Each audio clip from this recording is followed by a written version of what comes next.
Mga kapatid, andito na naman tayo. Gaya ng dati, ito hindi nagbabago.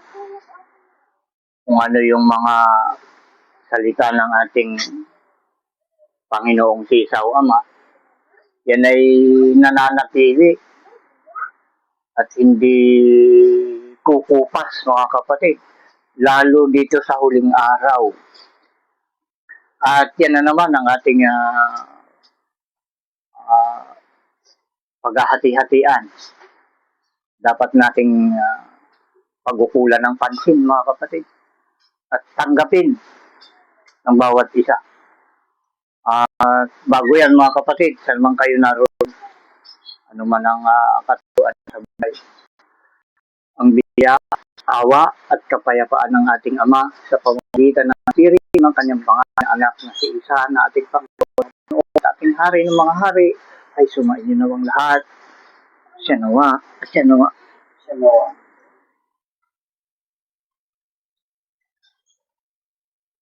Ito mga kapatid ko na nakikinig. Dahil iyan ang isang pinakamahalaga dito sa programang ito, yung pakikinig. Yung mga datihan na nakikinig dito, alam ko yan ay sabi sa Tagalog, gamay na gamay nyo na yung mga salitang lumalabas sa akin. Pero ngayon mga kapatid, meron na naman tayong uulitin at lilawin sa lahat. Ito napapansin natin dahil sa lahat ng sulok ng lupa ay pinakita natin ng ating Ama ay napakaraming nagaganap na mga hindi tama, mga hindi dapat. Mataas at mababang kalagayan ay nagaganap ang hindi mabuti, mga kapatid. Yan ay dito sa lupa, sa sanglibutan. Sa itaas, ibig ko sabihin, mga kapatid, dun sa mga namiminuno sa atin, tingnan nyo ang nangyayari ngayon. Tingnan nyo mabuti. Sa mga may pinag-aralan, tingnan nyo kung gaano wala ang nangyayari na hindi tama. Diba? Nagmumukha na silang mga walang pinag-aralan. Diba mga kapatid? Akala ko sa mga may pinag-aralan pagkaharap para sa mga santo, kung tawag baga doon. Diba? At napakagagaling magsalita. Pero ngayon mga kapatid, hindi naman siguro lingid sa inyong kalaban. Sa mga kagaya ko na sumusubaybay sa mga kaganapan at galaw ng ating lipunan, mga kapatid. Kahit pa paano, nakakasubaybay tayo dyan, mga kapatid. Dahil para sa mga sinugo ng ating Ama, na kagaya ko, mahalaga yung kung ano ang nangyayari sa araw-araw. Lalo na sa atin ng mga tao. Dahil sa mga nangyayari sa araw-araw, yan ay may kaugnayan sa mga utos ng ating Ama. Na kinakailangan marunong tayong mag-adjust. Parang yan, parang tugtog ba? Kaya ay parang makina o pagmamaniho ang ng ating buhay sa araw. Diba? Pagpaakyat, anong gagawin mo sa silinyador mo kung ikaw ay driver? Diba? Ididiin mo. Diba? At may ginagawa pa tayong yung cambio. Ilalagay mo na sa primera pag talagang matakik na yung dinadaanan. Dahan-dahan nga lang yung takbo pero umaakyat. Diba mga kapatid? Kaya pagdating ng kahirapan ng pamumuhay, kailangan alamin natin kung ano yung makatutulong sa ating pamumuhay, mga kapatid. Kaya kung kilala mo ang ating Panginoong si Isaw Ama, ang ating Diyos Ama, ay alam din natin na siya lang ang makakatulong sa atin sa araw-araw. Gawin natin sa araw-araw ng ating pamumuhay kung ano yung pinag-uutos niya sa atin. Dahil ito ay kumbaga sa paglalakbay natin, patarik na ng patarik yung ating dadaanan. Paakyat na lang paakyat, pataas ng pataas, at habang tumataas, lalong humihirap. O kapatid. Wala ka nang matakbuhan eh. Punta ka sa itaas, bangayan. Punta ka dito sa baba, bangayan din. Garapalan. Dito sa baba, garapan sa mga ayuda. Kahit mga hindi karapat dapat mabigyan ng ayuda ay nakakakuha. Yan, matagal ng reklamo mga kapatid. At akala ko may solusyon na. Hanggang ngayon, wala pa rin.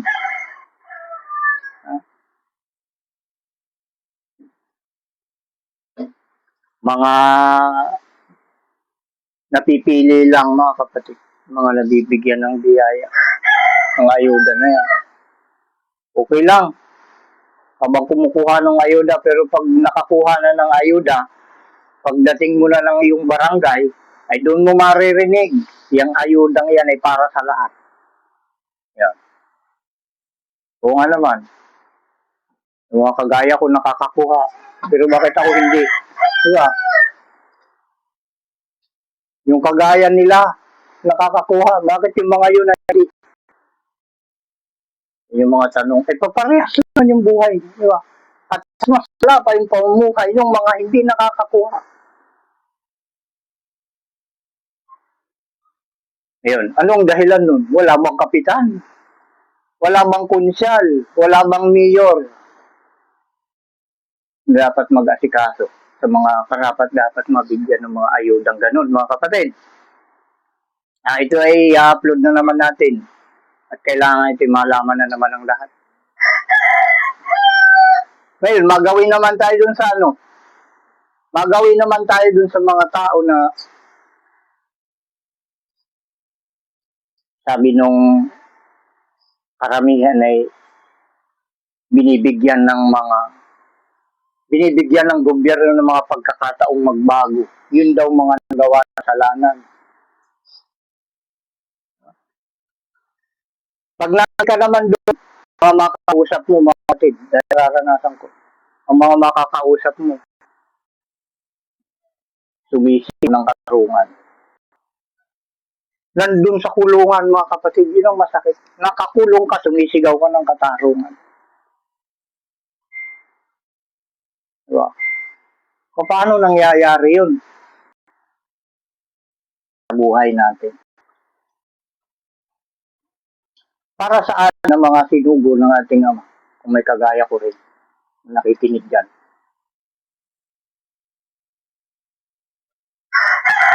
Alam kong alam ninyo ang dahilan. Dahil ako, alam ko yung dahilan, mga kapatid. Kung bakit ganun yung mga nangyayari. Kahit saan ka gumawi, marami kang maririnig na reklamo. Itaas, ibaba, nakakulong ulaya. Maraming sumisigaw. Ang mga nangyayari, hindi tama. Yun, mga kapatid. Nasaan yung karapatan? Nasaan mga tulad dapat gawin? Lumana yung reklamo na yan na binabanggit nila na maling patakaran ang batas ng tao ay mali, ika nila. Pakiramdaman yung mabuti mga kapatid sa lahat ng sulok ng mundo, anumang bansa. Yung nararanasan natin dito na mga kamalian, nararanasan din ng ibang bansa mga kapatid. Dahil may mga akong pinapanood, nagbablog pa nila. At diba kagaya natin Pilipino nagbablog doon. Ganun lang. May malala pa kaysa sa atin. Ang ba't nangyayari yan? Samantalang ang nating ama ay dyan. Ang pangako ng ating ama andyan nakanganga, naghihintay sa atin. Sabi sa Ilocano, simumula, uray na tayo. Itikariti ama. Ang pangako ng ama andyan. Naghihintay sa akin. Sa atin lahat. Hindi lang sa akin mga kapatid. Sa atin lahat.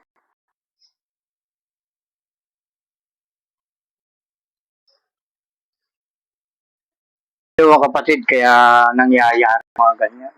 Mga reklamo, yung mga sumisigaw na yan na hindi daw makatao yung ginagawa nila ng puro guno yung pinipigan nila. Hindi tarungan, hindi makatao. Maraming mga grupo na sumisigaw ng ganyan. Ngayon mga kapatid, ito lang ang tanong ko at masasabi ko dun sa mga tao na sumisigaw na hindi makatarungan, hindi makatao. Yung mga inia-apply sa kanila. Yung sumisigaw ng ganun, alam nila kung nasaan yung makatao, nasaan yung katarungan. Dahil kung alam mo yung mali, dapat higit mong alam yung tama. Dahil hindi mo masasabing mali yung isa kung hindi alam yung mga kapatid. Alam nyo, sabi ko. Kaya ng kadiliman yun eh. Hindi mo masasabing madilim ang isa kaya hindi ka pa nakita sa iwan.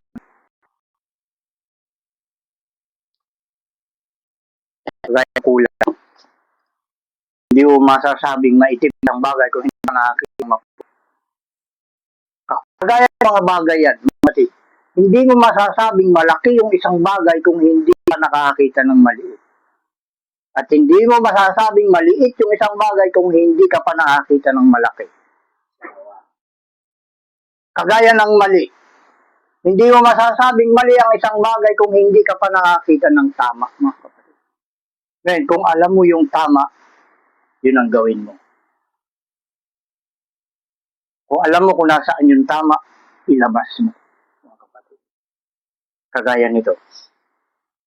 Andito, ilinalabas kong palagi sa inyo at sana ay tanggapin ninyo, mga kapatid.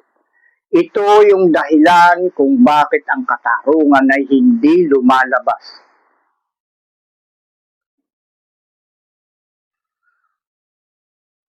Dahil sa mga salita ng hula ng aklat na ito, mga kapatid. Subaybayan natin yung mga inutusan ng ating Ama para lumabas yung katarungan, mga kapatid. Dahil hanggat hindi ito ginagawa o pinakikinggan ng mga tao, hindi lalabas ang tunay na katarungan. Itaga nyo sa baton, sinasabi ko. Hanggat hindi pinapakinggan ito ng sanglibutan, kailanman hindi lalabas ang katarungan. Pakinggan ninyong ito mabuti at inyong gawin. Sundin ninyo, mga kapatid. Dahil itong si Job, mga kapatid, ito ay alipin at lingkod ng ating Panginoon, kagaya nagsasalita ngayon sa inyong harapan, mga kapatid, na alipin at lingkod din ng ating Panginoong si Isawa.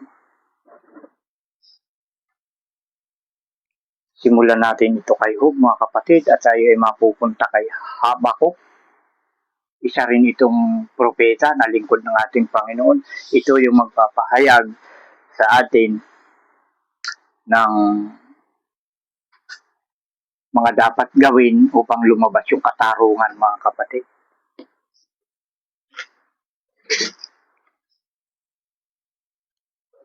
Tingnan natin itong si Job, yung kanyang mga sinalita.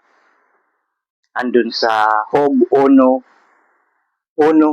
hanggang 8.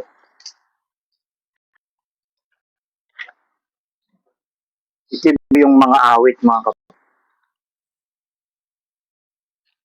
1 hanggang 8. At mga kapatid, paabutin tayo ng isang oras dito.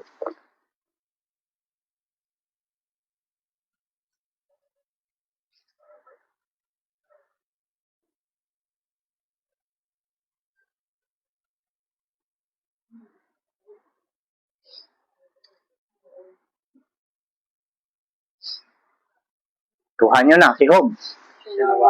Ito ay, kaya natin ito babasahin mga kapatid, dahil ito ay patunay na itong si Job ay isang alipin at lingkod ng ating Panginoon mga kapatid.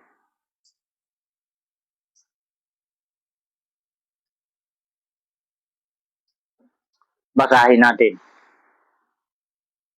Job 1:1 hanggang 8. May isang lalaki sa lupain ng Uz, tama ba? Na ang pangalan ay Job, at ang lalaking yaon ay sakdal at matid, at natatakot sa Diyos, at humihiwalay sa kasamaan. At may ipinanganak sa kanya na 7 anak na lalaki at 3 anak na babae. Mga kapatid, anak niya, 7 lalaki at 3 babae, ang anak ni Job. Ang kanyang daari na 7,000 tupa. O doon pa lang mga kapatid, naalala na natin na may bukong siya. Biruin mo ito, 7,000 tupa. Ba, ang dami nun. Magkaroon nga lang tayo ng 1 tupa, masaya na tayo. Ito, 7,000. At 3,000 kamilyo. Ano, ilan yun? 3,000 kamilyo. Ba, malawak ang lupain nito mga kapatid. Sa kukuha ng damo, kakainin itong napakaraming mga alaga. At 500 magkatuwang na baka. Oh, ang dami. At 500 asnong babae. At isang totoong malaking sangbahayan na anupat ang lalaking ito ay siyang pinakadakila sa lahat ng mga anak ng silangan. Itong si Job mga kapatid, pinakadakila. Ibig sabihin, ay talagang napakabait ng taong ito. At ang kanyang mga anak ay nagsiyaon at nagsipagdaos ng kapistahan sa bahay ng bawat isa sa kani-kaniyang kaarawan. At sila nangagsugo at ipinatawag ang kanilang 3 kapatid na babae upang magsikain at magsiinom na kasalo nila. At nangyari nang makaraan ang mga kaarawan ng kanilang pagpipista, kasi Job ay nagsugo at pinagbanal sila at bumangong maaga sa kinaumagahan at naghandog ng mga handog na susunogin ayon sa bilang nilang lahat. Tama ba? Sapagkat sinabi ni Job, marahil ang aking mga anak ay nangagkasala at itinakwil ang Diyos sa kanilang mga puso. Ganito ang ginawa ni Job na palagi. Ganito ang ginawa ni Job na palagi. Ayun, pag magaganap pala ng mga kapistahan, yung kanyang mga anak, ay naghahandog ng mga alay itong napapahandog itong si Job. Dahil baka doon sa paggagawa nila ng mga kapistahan, ay nakakagawa sila ng kasalanan, mga kapatid. Dahil may pag-aalay kasi ng paglilinis ng kasalanan, may mga uri ng mga alagang hayop na dapat ihandog sa ating ama para malinis yung kasalanan ng mga nagawa. Kaya ito ginagawa ni Job dahil siya isang taong sakal. Saan tayo? Sa 6. Isang araw nga ng mga anak ng Diyos ay magsiparoon na magsiharap sa Panginoon, si Satanas ay naparoon din naman nakasama nila. At sinabi ng Panginoon kay Satanas, saan ka nang galing? Magkagayo sumagot si Satanas sa Panginoon. At sinabi, sa pagpaparot parito sa lupa at sa pamamanhik manaog doon. At sinabi ng Panginoon kay Satanas, iyo bang napansin ang aking lingkod na si Job, sapagkat walang gaya niya sa lupa na sakdal at matuwid, na lahat na natatakot, tama ba? Matuwid na lalaki, ayun, na natatakot sa Diyos at tumihiwalay sa kasamaan. Itong panghuli mga kapatid, pansin natin, ito yung tampok dito sa ating binasa. Sinabi ng Panginoon kay Satanas, iyo bang napansin ang aking lingkod na si Job? Sapagkat walang gaya niya sa lupa, nasakdal at matuwid sa lakad, na natatakot sa Diyos, na lalaki na natatakot sa Diyos, na humihiwalay sa kasamaan. Kita nyo, yung paghiwalay sa kasamaan mga kapatid, ay yun ay isang paraan ng pagtatakot sa Diyos. Mga kapatid. Yung ihiwalay ka sa pagdadaya, pagsisinungaling, yun na nagpapakita na ikaw ay may takot sa Diyos. Pinagsisikapan mo, kahit gaanong hirap ng buhay, ay ikaw ay hindi nagnanakaw, hindi ka nang huhuldap. Dahil yun ay gawain ng kasamaan, mga kapatid. Pag humihiwalay ka sa mga ganong gawain, malinaw na ikaw ay may takot sa Diyos. Hindi ka marunong mangdaya. Ay yung mga tao na marunong mangdaya, marunong magnakaw, pumapatay, malinaw mga kapatid na yung mga ganong tao ay hiwalang takot. Hindi nila kilala ang Diyos. Kaya itong si Job mga kapatid ay humiwalay sa lahat ng kasamaan dahil siya ay may takot sa Diyos. At siya'y lingkod ng Diyos mga kapatid. Lingkod ko, ika niya. Inamin ng ating Ama na si Job ay ando sa utsok. Sinabi ng Panginoon kay Satanas, iyo bang napansin ang aking lingkod na si Job? Di ba? Siya mismo ang nagsabi na lingkod niya si Job. Hindi si Job ang nagsabi na ako ay lingkod ng Diyos. Ika ni Job, hindi niya sinabing gano'n. Ang ating Ama sa langit ang nagbanggit kay Satanas na lingkod niya si Job. At nalaman din natin ngayon mga kapatid na mismo sa bibig ng ating Ama sa langit na si Job ay lingkod niya. Ngayon, pakinggan natin mabuti ang mga sinabi ng lingkod na ito ng Diyos mga kapatid. Andun sa Job pa rin, 12:1. 4:13 at hanggang 17. 12:1, 13 at 17. Pakinggan natin ang sabi ni lingkod ng ating Ama sa langit, ang ating Diyos Ama. Dapat natin itong pakinggan dahil ang ating Ama nga sa langit ang nagsabi na ito ay lingkod niya, si Job.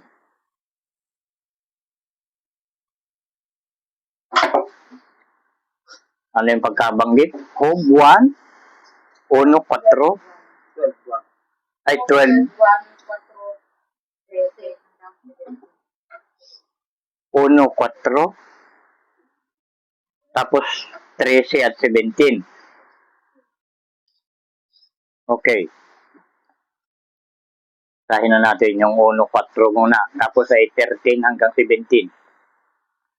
Nang magkagayo sumagot si Job at nagsabi, walang pag-aalinlangan na kayo ang bayan, at ang karunungan ay mamamatay na kasama ninyo.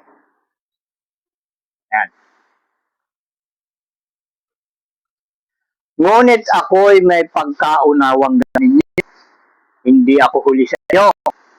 Oo, sinang hindi nakaalam ng mga bagay na gaya nito? Ang tanong niya. Ako'y gaya ng tinatawanan ng kanyang kapwa. Ako na tumawag sa Diyos at sinagot niya ang ganap. Ang taong sakdal ay tinatawanan. Ito yung salita ng lingkod ng ating Ama, mga kapatid. Ang taong sakdal ay tinatawanan. Sino ngayon ang pinagtatawanan ng mga tao, mga kapatid? Sino ang kinukutya ng mga tao? Nakasulat pala sa banal na kasulatan, mga kapatid, sa pamamagitan ng lingkod ng ating Panginoon na walang iba kundi si Job, na ang taong tinatawanan yung mga yan pala ay mga sakdal, mga kapatid. Yung mga pinagtatawanan, ayun pala ay mga sakdal. Napansin na ba mga kapatid ng mga taong pinagtatawanan? Suriin ninyong mabuti. Yun pala ay mga sakdal. Mga kapatid. Dito gumagana yung salita ng ating Panginoon na binabago ko lahat ng mga bagay. Yung mga mababa, yung kanyang itataas. Dahil yung mga mababang uri ng pamumuhay, mababang uri ang itsura sa paningin ng karamihan, ay yun ang mga pinagtatawanan, mga kapatid. At yun naman pala ang mga sakdal. Ayan. Yung mga katawa-tawa sa paningin ng karamihan. Diba karamihan, mga kapatid, ng pinagtatawanan ay yung kung sino yung mga mababait, kung sino yung mga maamo, kung sino yung mga umiiwas sa mga masasamang gawain, yung mga pinagtatawanan, mga kapatid. Kung sino ang gumagawa ng mabuti, sila ang ginagawang katatawanan. Pansinin niyo, mga kapatid, yung sinasabi ko. Ito'y salita ng lingkod ng ating Ama sa langit. Yun. Basahin na natin siya na naman. Sa 13 hanggang 17. Kita nyo, salita na naman ito ng lingkod ng Panginoon, mga kapatid. Nasa Diyos ang karunungan at kakayahan, ang payo at pagkaunawa. Narito, siya ay nagbabagsak at hindi maitayo uli. Siya ay kumukulong ng tao at hindi mapagbubuksan. Narito, kanyang pinipigil ang tubig at nangatutuyo. Kasalukuyan, mga kapatid, tubig nangatutuyo ngayon. Muli, kaniyang binibitaw sila at ginuguho nila ang lupa. Nasa kanyang kalakasan at ang karunungan. Ang nadadaya at ang magdaraya ay kaniya. Kaniyang pinalalakad ang mga kasangguni na hubad sa bait. At ginagawa niyang mga mangmang ang mga hukom. Ano ayaw mga kapatid itong last? Ginagawa ng ating Panginoong Diyos na mangmang ang mga hukom. Ngayon, ang tanong, nasaan yung mga hukom? Alam niyo ba mga kapatid kung saan nakatayo ang mga hukom? Yun pala ginagawa ng ating Ama na mangmang yung mga hukom. Sino yung nakanguso dyan? Na hindi naniniwala sa sinasabi ng lingkod ng ating Panginoon. Kaya maraming sumisigaw mga kapatid. Nasaan ang katarungan? Dahil ginagawa ng Ama na mangmang ang mga hukom. Bakit nagiging mangmang? Tanungin ninyo mga kapatid, yung mga hukom, kung alam nila, ginagawa nila ang 10 utos. Pag alam nila at ginagawa nila, matuwid silang hukom mga kapatid. Pero pag hindi nila ito alam, hindi nila ito ginagawa, sila ay mangmang, sabi ng Ama, mga kapatid. Dahil ang punong ay sumusunod buong kautos ng ating Ama. Dahil ang karunungan ay nating Ama. Sa ating Ama ang karunungan. At ang karunungan yon ay ang pagsunod sa kanyang buong kautusan, mga kapatid. Matututunan at malaman mo kung ano ang tunay na paghatol. Pag ang karunungan ating Ama ay nasa iyo. Ibig sabihin, ang utos. Yan ay karunungan mula sa ating Ama, mga kapatid.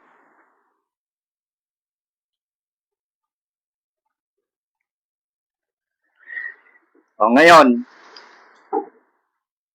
dahil nabanggit nga,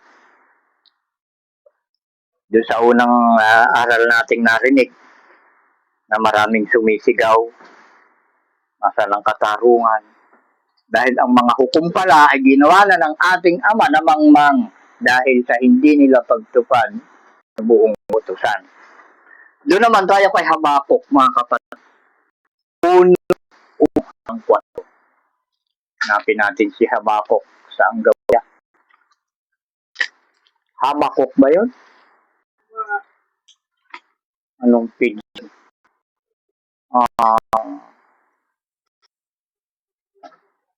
Inuulit ko lang, mga kapatid, pagpindihan nyo dahil ngayon ay tayo ay mahaba. Mahaba ang pasensya dapat bitin. At habang yun ay kayong magtuturo sa atin kung nasaan ang tunay at dapat natin gawin. Habakuk, ayun, tagpuan ko na. 1 hanggang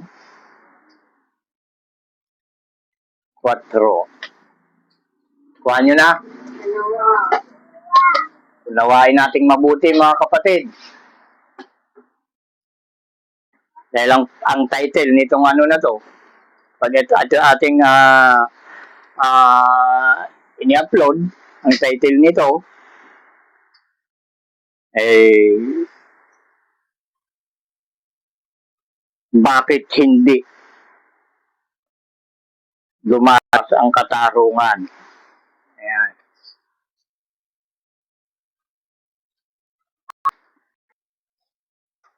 Alam niyo, yung mga nakakaranas ng mga pabuli, yung iniipit ng mga maling patakaran.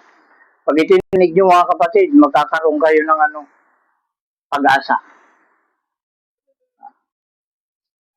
Habakuk, basahin na natin. 1 hanggang 4. Ang hula na nakita ni Habakuk na propeta. Si Habakuk, mga kapatid, propeta din ito. Ibig sabihin, pag propeta ka, sinugo ka ng Ama sa langit. O Panginoon, hanggang kailan dadaing ako at hindi mo didinggin? Ako'y dadaing sa iyo dahil sa pangdadahas at hindi ka magliligtas. Bakit pinagpapakitaan mo ako ng kasamaan at iyong pinamamasdan ang kasamaan? Sapagkat ang kasiraan at pangdadahas ay nasa harap ko at may pakikipaggalit, pakikipag-alit, magkadugtong kasi. Pakikipag-alit, dapat sana may space to, no? Yung alit sana may space. At pagtatalong bumabangon. Yan, anong nangyari? Puro pagtatalo ang nakatayo ngayon. Bumangon ngayon, puro pagtatalo. At puro pangdadahas. Ayun, doon sa 4, mga kapatid. Kaya't ang kautusan ay natigil. Ayun. Dahil sa mga yan na yan, mga kautusan na yan, hindi na napapansin. Dahil kanya-kanya na, sabi nga sa kasabihan ng Tagalog, kanya-kanyang pataasan na ng ihi. Pagalingan, kung ano yung mga pinag-aralan, kung ano yung mga natutunan, yun yung pinag-ahampasan sa kanilang kapwa. Kung ano yung mga pinag-aralan nila. Pero yung turo ng ating Ama, hindi matagpuan kahit isa sa kanila. Kaya andito, mga kapatid, sa 4. Kaya't ang kautusan ay natigil. At ang katarungan ay hindi lumalabas kailanman. Against kayo dito, mga kapatid. Ang katarungan ay hindi lumalabas kailanman. Sapagkat kinulong ang masama at kaya't ang kahatan ay lumalabas na liko. Yan yung mga kapatid. Ang kahatan, humahakot mga taon nang hindi tama. Likong paghahol mga kapatid, yung nangyayari. Itinita ng lingkod ng ating Ama sa langit mga kapatid. Salita ito ng propeta mga kapatid na ating sinususugan. Na dapat ay paniwalaan ng sanglibutan mga kapatid. Itong 4, matindi ito, itong 4 na ito. Nang ang kautusan ay natigil, ika niya, kaya't ang kautusan ay natigil. Yung nung tumigil ang kautusan, ang katarungan ay hindi na lumalabas. Kailanman. Dahil doon yung mga kapatid. Pag binaliwala mo ang kautusan, ay anong kahatulan ang gagawin mo ngayon sa iyong kapwa? Pahahatol naman yung utos naman ay wala. Tumigil. Hindi mo sinunod. Paano lalabas ang tunay na paghatol sa iyong kapwa? Kung yung utos na dapat doon natin kukunin kung paano ang pag-aayos ng mga nagawang mali. Andun yung paraan kung paano aayusin andun sa kautusan. No, saan tayo ngayon nahahanap? Saan tayo kukuha ngayon ng mabuting paghatol kung ang kautusan ay hindi naman natin ginagawa? Kaya ang nangyari, kinulong. Dahil hindi ginagawa, ibig sabihin, nakutsino. Hindi gumagawa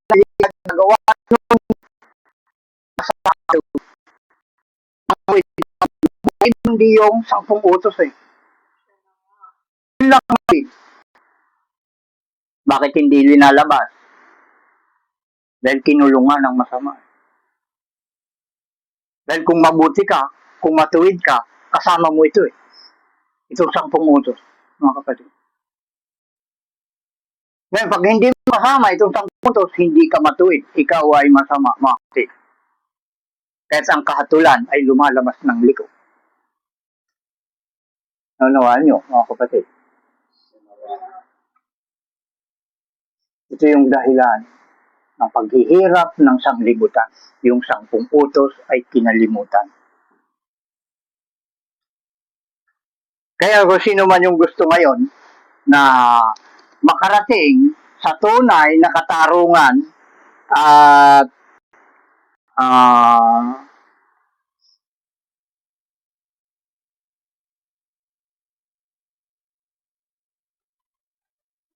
ano pa bang ibig sabihin ng katarungan? Ano pang ibang term nun? Tunay na paghatol. Diba? Katarungan, tunay na hatol. Matuwid, nakahatulan mga kapatid. Kung yung kamtan yun mga kapatid, samahin niyo ako. Dumamay, pagdamayan kayo sa akin sa pagtupad sa buong kautos mga kapatid. Mararamdaman ninyo ang tunay na katarungan mga kapatid. Dahil ngayon ng pagpuksay sa mga masama. Yung masama ay yun yung kumulong o nagkulong sa 10 utos mga kapatid. Kasi ang dapat ginaganap ng tao para mawala yung ating kasalanan. Ngayon, may mga relihiyong kasi na yung 10 utos binaliwala na Hindi sila naniniwala sa 10 utos. May bagong tipan na raw. Kung paano pinaniwalaan ng mga tao yun. Samantalang nakasulat mga kapatid dito sa aklat ng Hebreo at sa aklat ng mga gawa, unahin natin doon sa aklat ng mga gawa mga kapatid, patungkol ito sa 10 utos. Gawa 3:22-23, sariwain na naman natin ito. Kasi nasabi ko sa inyo, yung mga naghahangad ng tunay na katarungan, samahan niyo ako. Marami din may nagreklamo. may babaeng vlogger dyan na sikat sa parte ng Iloilo at ayun, kung parte ng Iloilo, nakamuto na ng Kabisaya na humihingi ng tulong, babae. Na yung kanilang mga kapatid na katutubo ay inaagawan ng lupain ng mga dayuhan. Eh ko sa kanya, negay ni Satanas kako. At sa nabihaya ng tao, ang ating Diyos na sangit ang makakakaya kay Satanas o dyan sa Diablo. Ngayon, kung gusto niyong matalo yung gawin yan, makinig kayo sa sinasabi ko. Samahan niyo ako at ako'y makakasama ninyo. At ang ating Panginoong si isa na kasama ay kasama natin. Matatapos yan kung maniwala sa sinasabi ko. Sa ito sa mga kapatid, pangalawang na to sa inyo, mensahe ko. Babae siya na pinuno ng isang anong tawag nila ron, parang organisasyon na yun. Pero marami siyang mga kakampi rin ng mga abogado, mga kapatid. Kalimutan lang yung pangalan niya. Ito yung tinutumbok ko na dapat din pagkaisahan. Kung gusto niya, yung mga gusto lang naman, yung mga nagrereklamo lang naman ng katarungan, yung pagkataon na matanggap ninyo tunay na katarungan. Dahil pag nandito, topic ka dito, alam mo ito, walang makakagalaw sa iyo o hindi gagalawin ng kasamaan, mga kapatid. May babasin tayo dito na bilang panghuli. Basahin natin kung ano, Aklat ng mga Gawa, 20, tapos Hebreo 28, Zacchaeus 4:1 hanggang 4.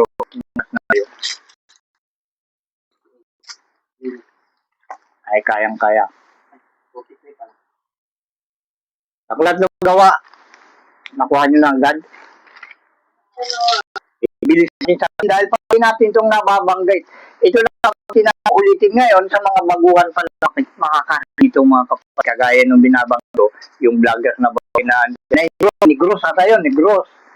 Hindi sa busis mo mga kapatid dahil wala akong ngipin eh. Kaya pagka minsan, yun, umi-slide yung pagsasalita ko mga kapatid. Ito, 3:22. Kapitulo 3, ng Aklat ng mga Gawa, 22-23. Tandaan nyo ito mabuti mga kapatid. Kung kasapi kayo ng relihiyon, sasabing hindi nakakailangan yung utos, umalis kayo dyan. Nasabi ko sa inyo. Dahil ito, natatanging pag-asakin ng mati at unawaan ngayon nyo lang ito napapakinggan mga kapatid. Gawa 3:22-23. Huwag nyo sabihin ito ay tipan. Dahil ito yung nasa Aklat ng mga Gawa na sinasabi ninyo, sakop ng bagong tipan, mga kapatid. Dahil bagong tipan, sinasabi ninyo, magmula Mateo hanggang Apokalipsis. Natito na ito sa Aklat ng mga Gawa. Basahin natin.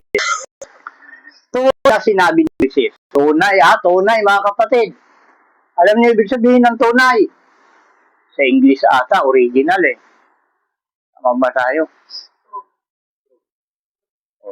True? Original, true. Tunay. Ano ba yung original? Ano pa rin ba ibig sabihin ng original? Matibay. Ano ba? Tunay na sinabi ni Moises, Panginoong Diyos ay magtitindig sa inyo ng isang propetang dako. Ayun, propetang kailangan tumindig at ito ay titindig talaga. Magtindig ang Panginoon. Isang propeta na kagaya ni Moises mula sa gitna ng inyong mga kapatid. Kaya tayo kapatid, vlog mga kapatid. Siya ang inyong pakinggan sa lahat ng mga bagay na sa inyo'y sasalitain niya. Di ba? May kasama pa tayong bumagyo. Mga kapatid, with bumbum, with kumbo, sa lahat ng mga bagay na sasalitain niya, ay inyong pakinggan. Hindi nangangawit. Napaulit-ulit. Basahin ito sa pandinig, mga kapatid. Ito ang tatanging kailangan ng tao sa panahon ngayon, mga kapatid. Ito ang nag-iisa na pag-asa ng tao. Sa 23. Ayan. At ang mangyayari,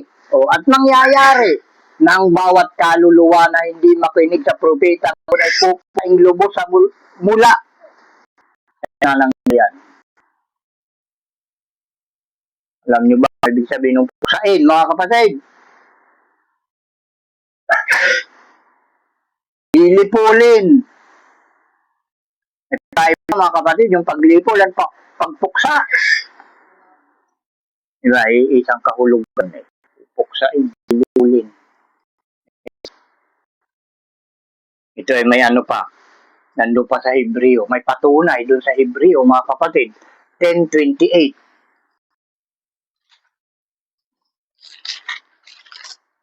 Kung hindi ako nagkakamali, mga kapatid. Pero tingnan natin. Kung nandun sa 28. Hebreo 28. Basahin na natin. Dahil nakuha ko na. Ang magpawalang halaga sa kautusan ni Moises. Mga kapatid. Ano yung binanggit natin kanina? May susuguing propeta na kagaya ni Moises. Magtitindig. May itatayo. Yun ang dapat pakinggan. Ngayon, dito sa 28 ng Hebreo 10, ang magpawalang halaga sa kautusan ni Moises, sa totoo ng 2 o 3 saksi, ay mamamatay na walang awa. Kaya bagay yung pupuksain o paglipol, binanggit na natin dahil may kamatayan eh. Pag namatay kasi, kagaya nung damo, pag namatay, anong mangyayari mga kapatid? Lipol. Yung parang paglipol, pagpuksa, at pagkamatay ay tama ba tayo doon? Hindi lang doon sa kausala, propeta na kagaya ni Moises mga kapatid. Trust tayo dun sa Malakyas. Natin kung ano yung Malakyas mga kapatid. Malakyas 4. Nakahalaga mga kapatid. Kung ito yun yung papansinin. Malakyas 4:1 hanggang 4. Tingnan nga natin kung anong katayuan.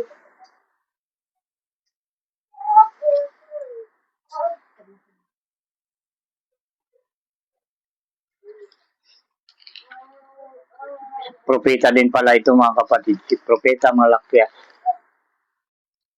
Ito yung kanyang bulat.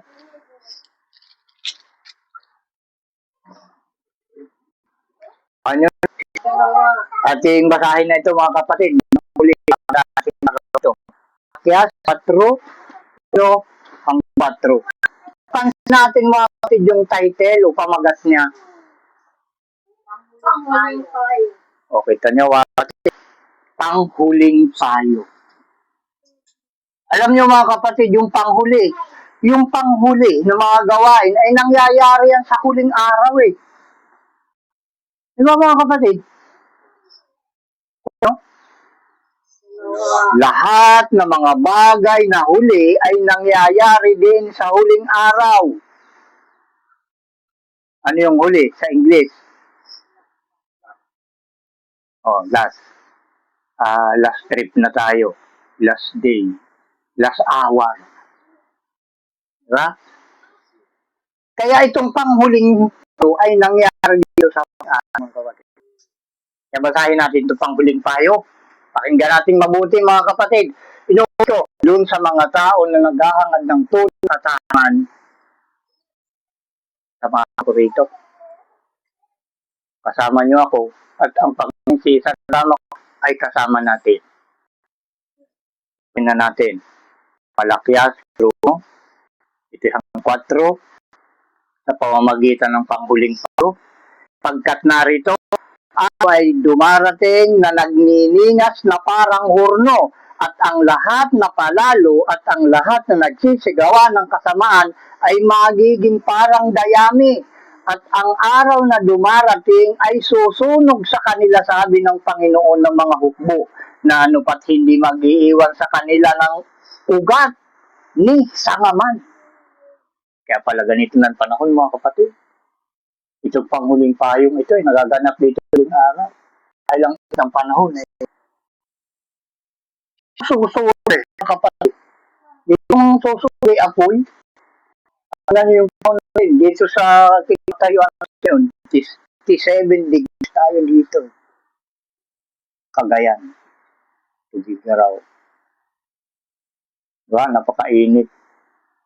Kaya kinakailangan, sabi ng ating ama, ipunin mo na yung 10. Hindi nyo alam yun, mga kapatid. Yung doon sa 10. Malalaman nyo no pagdating ng mga susunod na araw. Sa ikalawa tayo, mga kapatid. Ngunit sa inyo na natatakot sa ating pangalan, o yung natakot sa pangalan ng Panginoon, sisikat ang araw katulan na magkagalingan ka ng mga pakpak at kayo'y magsisilam sa silukso parang buya mula sa silong. Wow, ang galing ng pangako. Mga tata sa pangalan ng ating Panginoon. Ngayon, kapatid, may bagong pangalan ng ating Panginoon at natatakot dahil ginagamit natin sa pagdadasal. Sa number 3, at yung yayapakan ng masasama pagkat sila nagiging po sa ilalim ng mga talampakan ng inyong mga paa sa arawan ng aking gawin, sabi ng Panginoon ng mga hukbo. Magiging abo pala yung mga masasama. Magiging tapat ng mga tao na natatakot sa pangalan ng ating Panginoon. Sa ikakwat, mga kapatid, ito yung tampo dito sa panghuling payo. Kapatid, alahanin ninyo yung kautosan ni Moises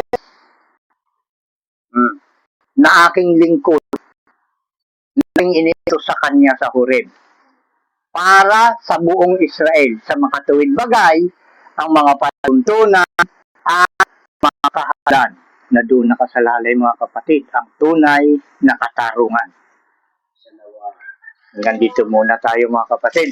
Dahil magpapaalam at sa susunod na Sabado, yung unang Sabado na naman, mga kapatid, sa buwan ng June.